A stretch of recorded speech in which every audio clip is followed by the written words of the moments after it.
നമസ്കാരം. എല്ലാം തികഞ്ഞൊരു സ്ത്രീനെയാണ് നിങ്ങൾ അന്വേഷിക്കണമെങ്കിൽ അതുണ്ടാവില്ല കേട്ടോ. എല്ലാവർക്കും അവരുടേതായ ഒരു നല്ല വശവും ഉണ്ടാവും, ചീത്ത വശവും ഉണ്ടാവും. അപ്പം നിങ്ങൾ ആഗ്രഹിക്കുകയാണ് ഞാൻ പറയണത് മാത്രം അനുസരിച്ച് എന്നെ വിധേയത്വമുള്ള ഒരു പുരുഷൻ്റെ കാര്യമായിട്ടോ പറയണത്. പുരുഷൻ ഒരു സ്ത്രീയിൽ നിന്ന് ആഗ്രഹിക്കുന്ന, അതായത് ഒരു സ്ത്രീനെ കുറിച്ചുള്ള അവരുടെ ഒരു കാഴ്ചപ്പാടിനെ കുറിച്ച് പറയുകയാണ്.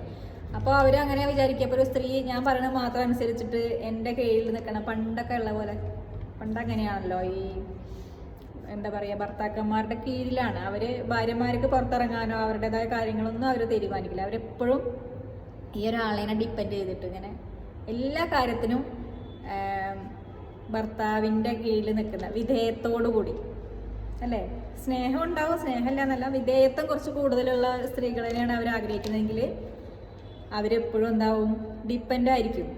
അവർക്ക് ഇവിടെ പോകണമെങ്കിലും നിങ്ങൾ തന്നെ വേണ്ടി വരും. ഒറ്റയ്ക്ക് ഇൻഡിപെൻഡൻ്റ് ആയിട്ട് അവർക്കൊരു കാര്യം ചെയ്യാനുള്ളൊരു കഴിവും അപ്പോൾ അവർക്ക് ഉണ്ടാവില്ല. അപ്പോൾ വിധേയത്വം കൂടുതലുണ്ട് വെച്ചിട്ട് നല്ലൊരാളെ വിധേയത്വം കൂടുതലുള്ളവരെ കല്യാണം കഴിച്ചു കഴിഞ്ഞാൽ അതിനനുസരിച്ച് അവർ ഡിപ്പെൻഡും ആയിരിക്കും.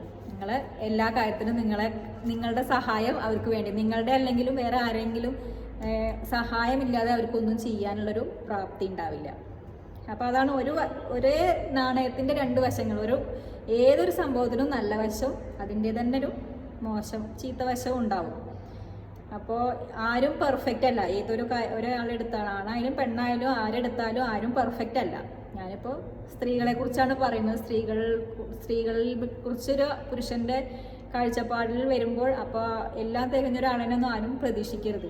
ഓരോരുത്തർക്കും അവരുടേതായ ഓരോ നല്ല വശവും ചീത്ത വശവും ഉണ്ടാവും. അപ്പോൾ വിധേയത്വമുള്ളൊരു സ്ത്രീയാണ് ആഗ്രഹിക്കുന്നതെങ്കിൽ അവരെപ്പോഴും ഡിപ്പെൻഡ് ആയിരിക്കും. നിങ്ങളുടെ ആശ്രയമില്ലാതെ അവർക്കൊന്നും ചെയ്യാൻ കഴിയില്ല. ഒരുപാട് സൗന്ദര്യമുള്ളൊരു സ്ത്രീനെയാണ് നിങ്ങൾക്ക് ആഗ്രഹമെങ്കിൽ അതിനനുസരിച്ച് നിങ്ങൾ ചിലവാക്കാനും ശ്രമിക്കും. അതിനുള്ളൊരു മാർഗങ്ങളോട് നിങ്ങൾ കണ്ടെത്തിക്കൊള്ളണം. കാരണം അവർക്ക് കുറച്ചൊക്കെ എക്സ്പെൻസ് കൂടുതലായിരിക്കും എന്നാണ് പറയുക.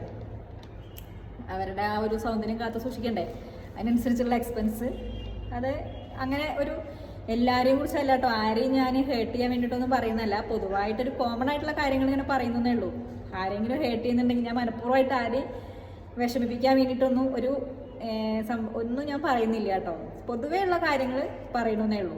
അപ്പോൾ ഇപ്പോൾ രണ്ട് കാര്യങ്ങളാണ് പറഞ്ഞു. ഒന്ന്, വിധേയത്വമുള്ള ആളാണെങ്കിൽ ഡിപ്പെൻഡ് ആയിരിക്കും.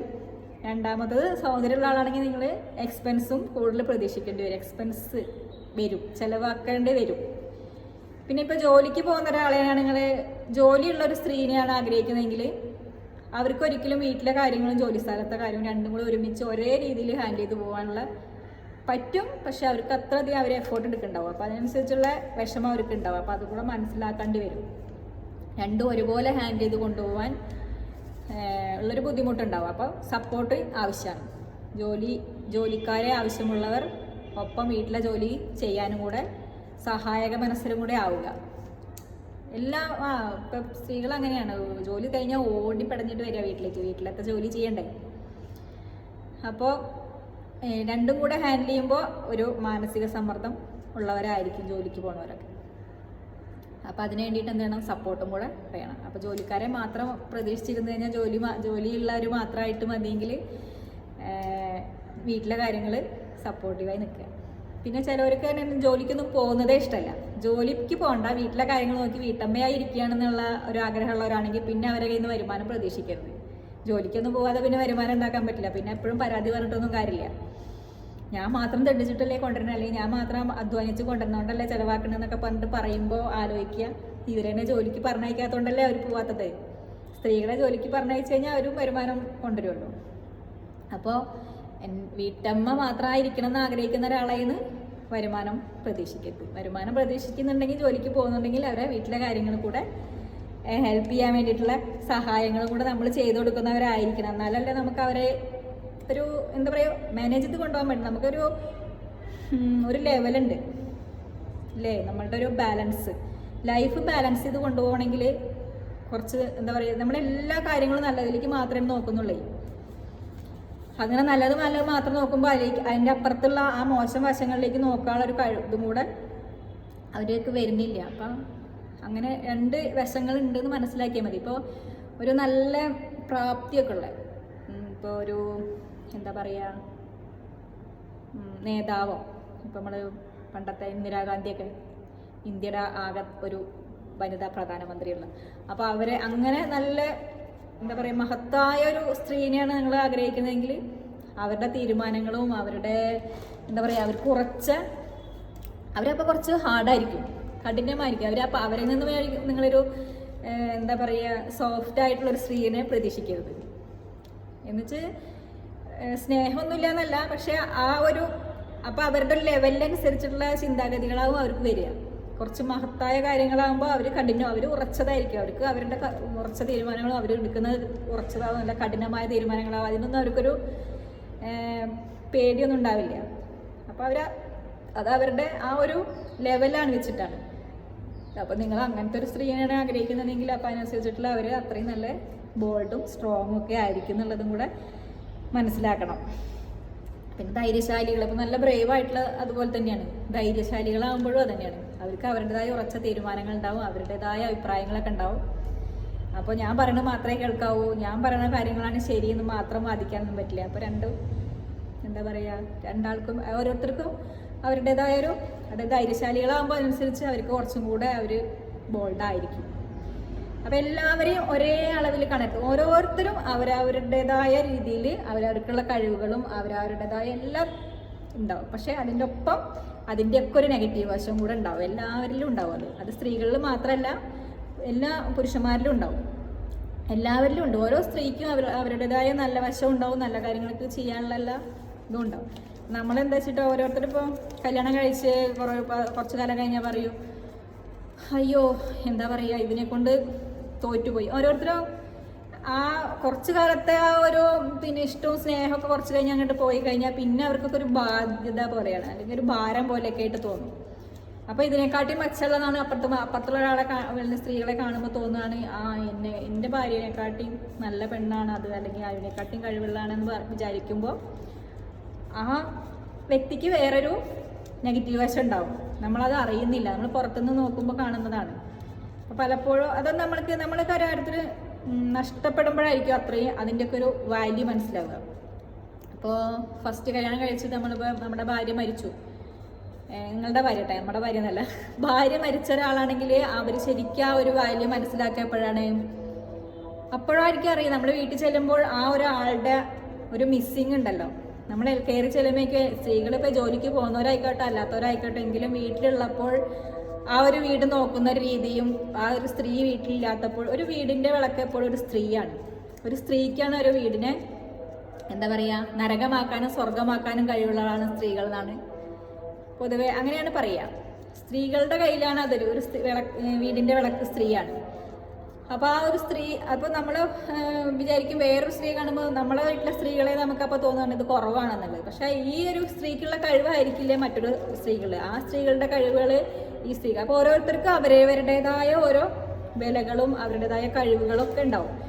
അതൊക്കെ ചിലപ്പോൾ മനസ്സിലാക്കാൻ ചിലപ്പോൾ നമ്മൾ കണ്ണുള്ളപ്പോൾ കാണിൻ്റെ കാഴ്ച അറിയില്ല പറഞ്ഞാൽ നമ്മൾ മനസ്സിലാക്കാൻ ചിലപ്പോൾ അവരെ നമ്മൾ മിസ് ചെയ്യും, അല്ലെങ്കിൽ നമ്മളിൽ നിന്ന് നഷ്ടപ്പെടുമ്പോഴൊക്കെ ആയിരിക്കും നമുക്ക് ആളുടെ കഴിവുകളെയൊക്കെ നമ്മൾ തിരിച്ചറിയാം. ഇതാ ഒരു സിനിമയിലെ കളിവീട് എന്നുള്ള സിനിമയിലൊക്കെ കണ്ടിട്ടില്ലേ, അങ്ങനെയാണ് ഓരോരോ കഴിവുകളുണ്ട്. നമ്മളെപ്പോഴും എന്താ പറയുക കുറ്റങ്ങളിലേക്ക് നോക്കുമ്പോൾ നമ്മൾ അവരിലെ നല്ല വശങ്ങൾ കാണാതെ പോവുകയാണ്.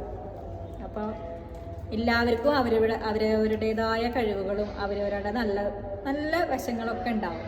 അതൊക്കെ നമ്മൾ തിരിച്ചറിഞ്ഞിട്ട് അതറിഞ്ഞ് നമ്മൾ സ്നേഹിച്ച് സഹകരിച്ചിട്ടൊക്കെ പോവുക. പിന്നെ പൊതുവെ സ്ത്രീകൾ കുറച്ചും കൂടെയൊക്കെ എന്താ പറയുക ധനകാര്യം സ്ത്രീകളെ ഏൽപ്പിക്കുന്നതും കുറച്ചും കൂടെ നല്ലത്. ഇപ്പോൾ പുരുഷന്മാർ വിചാരിക്കുക വെച്ചിട്ട് സ്ത്രീകൾ ഭയങ്കര ചിലവാക്കാൻ, അല്ലെങ്കിൽ എന്താ പറയുക അവരെങ്ങനെയാണല്ലോ കാണുക, വസ്ത്രങ്ങൾ മേടിക്കുക, ആർഭാടം കാണിക്കുന്നവരാണ് സ്ത്രീകൾ എന്നൊക്കെ ഉള്ളത് അങ്ങനെയാണല്ലോ പറയുക, പൊതുവേ പറയുന്നതാണ്, എല്ലാവരെയും കുറിച്ചല്ല. അപ്പോൾ നിങ്ങളുടെ കയ്യിൽ കാശ് വയ്ക്കുമ്പോഴാണ് ആ പുരുഷന്മാർ പണിയെടുത്തുകൊണ്ടിരുന്ന പൈസ സ്ത്രീകളെ ഏൽപ്പിക്കുകയാണെങ്കിൽ അവരെ ഏൽപ്പിച്ചു കഴിഞ്ഞാൽ ആ പൈസ ഭദ്രമാണ്. പക്ഷെ അത് നിങ്ങളുടെ കയ്യിലാണ് ഇരിക്കുന്നതെങ്കിൽ നിങ്ങൾക്ക് എക്സ്പെൻസ്, അതായത് ലിസ്റ്റുകൾ വന്നുകൊണ്ടേയിരിക്കും, അത് വാങ്ങണം ഇത് വാങ്ങണം അങ്ങനെ ഓരോന്ന് വാങ്ങേണ്ട കാര്യങ്ങൾ പറഞ്ഞുകൊണ്ടിരിക്കും. പക്ഷെ നിങ്ങൾ ആ ക്യാഷ് നിങ്ങളെ സ്ത്രീനെ അല്ലെങ്കിൽ നിങ്ങളുടെ ഭാര്യനെ ഏൽപ്പിച്ച് കഴിഞ്ഞാൽ ആ പൈസ എന്നെടുത്ത് ചിലവാക്കാൻ അവരൊക്കെ ഭയങ്കര മടിയായിരുന്നു. അതായത് നിങ്ങളൊന്ന് പരീക്ഷിച്ച് നോക്കുക. അങ്ങനെയാണ് സ്ത്രീകളുടെ കയ്യിലുള്ള കാശ് ചിലവാക്കാൻ മടിയാണ്. പക്ഷെ പുരുഷന്മാരുടെ കയ്യിലുള്ള പൈസ ഉണ്ടെങ്കിൽ അവർ വലിയ വലിയ ലിസ്റ്റുകൾ പറഞ്ഞിട്ട് നിങ്ങളതിനെ ബുദ്ധിമുട്ടിക്കും. അപ്പോൾ പരമാവധി എന്താ പറയുക, ധനകാര്യമൊക്കെ സ്ത്രീകളെ ഏൽപ്പിച്ചാൽ അവർ നന്നായിട്ട് മാനേജ് ചെയ്തിട്ട് ഒരു കുടുംബത്തെ കൊണ്ടുപോകും. പുരുഷന്മാരുടെ കയ്യിലാകുമ്പോൾ എല്ലാവരും ഒന്നല്ല, നല്ലോണം മാനേജ് ചെയ്യാൻ കഴിവുള്ളവരുണ്ട്, അല്ല ഇപ്പോൾ സ്ത്രീകളും കഴിവില്ലാത്തവരും ഉണ്ട്. എങ്കിലും പൊതുവെ അങ്ങനെയാണ്, സ്ത്രീകളുടെ കയ്യിൽ പൈസ വന്നു കഴിഞ്ഞാൽ അവരത് സേവ് ചെയ്യാൻ കുറച്ചും കൂടെ ഒക്കെ സേവ് ചെയ്യാനുള്ള കഴിവ് സ്ത്രീകൾക്കാണ് കൂടുതലുള്ളത്. പക്ഷെ അവരെ കയ്യിലെത്തണം. നിങ്ങൾ പണിയെടുത്ത് തുടങ്ങിട്ട് നിങ്ങളെ അക്കൗണ്ടിലിരിക്കുന്ന പൈസ ആണെങ്കിൽ അവർ ഒരിക്കലും സേവ് ചെയ്യില്ല. അവർ അതിൽ നിന്ന് എങ്ങനെയെങ്കിലും ഒക്കെ ചിലവാക്കാനെന്ന് നോക്കുള്ളൂ. പക്ഷെ ആ ക്യാഷ് ഈ സ്ത്രീയുടെ കയ്യിലെത്തിക്കഴിഞ്ഞാൽ അതിന് നിങ്ങൾ ചോദിച്ചു നോക്കുക, അപ്പം നിങ്ങൾക്ക് അറിയാം അതൊന്നും തരില്ല. അതിന് കുറച്ച് വീര്യം കൂടുതലാവും. അതങ്ങനെയാണ്, കുറച്ചും കൂടെ ഒക്കെ ഒരു ആധിപത്യം സ്ത്രീകൾക്കുണ്ട്. അപ്പോൾ അങ്ങനെയൊക്കെയാണ് സ്ത്രീകളെക്കുറിച്ച് മനസ്സിലാക്കേണ്ടത്. പുരുഷന്മാർക്ക് അറിയാതെ പോകുന്ന ചെറിയ കാര്യങ്ങളാണ്. ചിലവർക്കൊക്കെ അറിയുന്നുണ്ടാവും, ചിലവരൊക്കെ ചില കാര്യങ്ങളൊന്നും അറിയുന്നില്ല. എല്ലാവരും ഇങ്ങനെ ഓരോരുത്തരെ കാണുമ്പോൾ വിചാരിക്കുകയാണ്, എന്നെക്കാൾ എന്താ പറയുക, ഓരോ കല്യാണങ്ങളൊക്കെ പോകുമ്പോൾ ഓരോരുത്തർ പറയണം, ഓരോരുത്തരെ കാണുമ്പോഴാണ് വീട്ടിലിരിക്കുന്നവർക്ക് കിണറ്റിലിടാൻ തോന്നുന്നതൊക്കെ പറഞ്ഞു കേട്ടിട്ടുണ്ട്. ഞങ്ങൾ ഓരോരുത്തർ പറഞ്ഞു കേട്ടിട്ടുള്ളതാണ്. അപ്പോൾ അങ്ങനെയൊന്നും ചിന്തിക്കരുത്. നമ്മുടെ വീട്ടിലുള്ളത് തന്നെയാണ് ഏറ്റവും മഹത്തായ സ്ത്രീകൾ. അവരെ മനസ്സിലാക്കണമെങ്കിൽ അവർ നഷ്ടപ്പെടേണ്ടി വരും. പക്ഷെ അത് നഷ്ടപ്പെടാൻ വേണ്ടിയിട്ടൊന്നും കാത്തിരിക്കേണ്ട. എല്ലാവർക്കും മനസ്സിലാക്കാനുള്ള മനസ്സുണ്ടായാൽ മതി. എല്ലാവരിലും നല്ല വശമുണ്ട്, ചീത്ത വശമുണ്ടെന്ന് മനസ്സിലാക്കിയാൽ നമ്മളവരിലൊരു നല്ല വശം, അല്ലെങ്കിൽ അവർ ചെയ്യുന്ന എന്തെങ്കിലും ചീത്ത കാര്യം നിങ്ങളെ വേദനിപ്പിക്കുന്നുണ്ടെങ്കിൽ അവരിലെ ഒരു നല്ല കാര്യം ഒന്ന് ഓർത്താൽ മതി. പിന്നെ എന്താ വെച്ചിട്ടുണ്ടെങ്കിൽ അവൈലബിലിറ്റി ഉണ്ടല്ലോ. നമ്മൾ ഏത് നേരം നമ്മളൊരാളെ കാണുമ്പോൾ അല്ലെങ്കിൽ അവരുടെ ആ സാമീപ്യം വരുമ്പോൾ നമുക്കങ്ങനെ ഒരു ഇഷ്ടക്കുറവ് അവിടെ വരും. അതങ്ങനെ ഒരു ഇതാണ്, പ്രകൃതി നിയമം എന്ന് വേണമെങ്കിൽ പറയാം. ഇപ്പോൾ നമ്മൾ ഒരാളെ ഇപ്പോൾ സ്നേഹിക്കുന്ന കാലത്തൊക്കെ ആണെങ്കിൽ ഭയങ്കര ഇതാണല്ലോ, നമുക്കൊന്ന് കാണണം, സംസാരിക്കണം എന്നൊക്കെ നമ്മൾ വളരെ അന്നുള്ള സ്നേഹം പിന്നീട് കല്യാണം കഴിഞ്ഞു കഴിഞ്ഞാൽ ഉണ്ടാവില്ല എന്ന് പറയും. ഇപ്പോൾ സ്നേഹിച്ച് കല്യാണം കഴിക്കുന്നവരൊക്കെ അങ്ങനെയല്ലേ പറയുക. സ്നേഹിക്കുന്ന കാലത്ത് എന്നെ കാണാൻ എന്തൊരു ഇതായിരുന്നു, എന്നോട് സംസാരിക്കാൻ ഭയങ്കര ഇതായിരുന്നു പറയും, ഇഷ്ടമായിരുന്നു കേൾക്കാൻ, ഞാൻ പറയുന്നത് കേൾക്കാനൊക്കെ സമയമായിരുന്നു, കേൾക്കാൻ വേണ്ടി നിന്നിരുന്നു. കല്യാണം കഴിഞ്ഞ് കുറച്ച് കാലം കഴിഞ്ഞാൽ പിന്നെ കാണാൻ ഇഷ്ടമില്ല, അതായത് കേൾക്കാൻ മിണ്ടാൻ സമയമില്ല, അങ്ങനെയുള്ള പല പ്രശ്നങ്ങൾ വരുന്നുണ്ട്. ഇത് എന്താണെന്ന് വെച്ചാൽ അന്ന് നമ്മൾ എപ്പോഴെങ്കിലൊക്കെ കാണുള്ളൂ. അപ്പോൾ ആ കാണുന്ന സമയം നമുക്ക് കാണാൻ ഭയങ്കര ആഗ്രഹമായിരിക്കും, സംസാരിക്കാൻ എപ്പോഴും പറ്റില്ല. അപ്പോൾ കിട്ടുന്ന സമയത്ത് കൂടുതൽ സംസാരിക്കാനൊക്കെ, അതായത് അവൈലബിലിറ്റി അന്ന് കുറവായിരിക്കും. പിന്നെ ഒരുമിച്ച് ജീവിക്കൽ തുടങ്ങുമ്പോൾ പിന്നെ ഫുൾ ടൈം അവൈലബിലിറ്റി ആകുമ്പോൾ നമ്മളെപ്പോഴും കണ്ടുകൊണ്ടിരിക്കുമ്പോൾ നമുക്ക് ആ ഒരു വാല്യൂ പോയിക്കൊണ്ടിരിക്കും. അപ്പോൾ നിങ്ങൾക്ക് കൂടുതൽ വാല്യൂ നിങ്ങളുടെ കൂടുതൽ ഇഷ്ടമൊക്കെ വേണമെന്നുണ്ടെങ്കിൽ കുറച്ച് ഡിസ്റ്റൻസ് മീൻസ് മനസ്സുകൊണ്ടുള്ള അല്ല കേട്ടോ, സ്നേഹം കൊണ്ടല്ല. നമ്മളെ ഇപ്പോൾ ഗൾഫിലൊക്കെ ഉള്ളവർ വരുമ്പോൾ കണ്ടിട്ടില്ലേ, അവരോട് ഭയങ്കര സ്നേഹമായിരിക്കുമല്ലോ, അവർ തമ്മിൽ ഭയങ്കര സ്നേഹമാവും. കാരണം അവർ കുറേ കാലം കാണാതിരിക്കുമ്പോഴുള്ളതാണ്. അപ്പോൾ അവൈലബിലിറ്റി കുറച്ച് കഴിഞ്ഞാൽ നമുക്ക് കുറച്ചും കൂടെയൊക്കെ കെയറിങ്ങും സ്നേഹവും ഒക്കെ കിട്ടും. പിന്നെ ഇങ്ങനെയൊക്കെ തന്നെയാണ് ജീവിതം, സ്നേഹിച്ച് കല്ലുകൂടിയിട്ടൊക്കെ തന്നെയല്ലേ പോവുക. അപ്പോൾ ഓക്കെ, എല്ലാവരും ഹാപ്പി ആയിട്ട് ജീവിക്കുക. Thank you.